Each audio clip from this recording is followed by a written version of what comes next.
মঙ্গলবার লেবাননের স্মরণকালের কয়েক হাজার পেজার বিস্ফোরণে নিহত হয়েছে ১১ জন, আহত হয়েছে ৩ শতাধিক।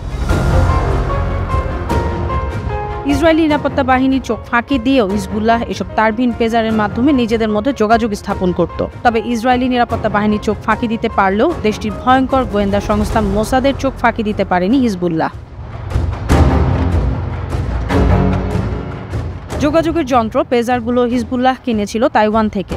বিস্ফোরণের কয়েক মাস আগে কেনা এসব পেজারে ৩ গ্রাম পর্যন্ত বিস্ফোরক ঢুকিয়ে রেখেছিল মোসাদ। কয়েক মাসেও তা শনাক্ত করতে পারেনি হিজবুল্লাহ। লেবাননের একটি নিরাপত্তা সূত্র রয়টার্সকে বিষয়টি নিশ্চিত করেছে।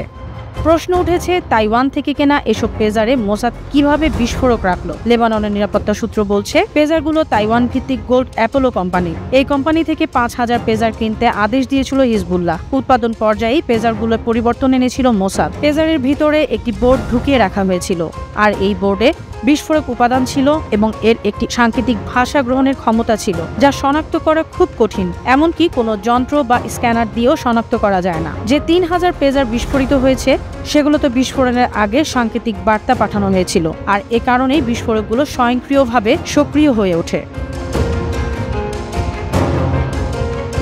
এদিকে ইরান সমর্থিত হিজবুল্লাহ এই ভয়াবহ পেজার বিস্ফোরণের জন্য ইসরায়েলকে দায়ী করেছে। দেশটির বিরুদ্ধে বদলা নেওয়ার অঙ্গীকার করেছে তারা। তবে এই বিস্ফোরণের ঘটনা নিয়ে কোনো মন্তব্য করেনি ইসরায়েলি সেনাবাহিনী। অন্যদিকে যুক্তরাষ্ট্র এ হামলার দায় অস্বীকার করেছে।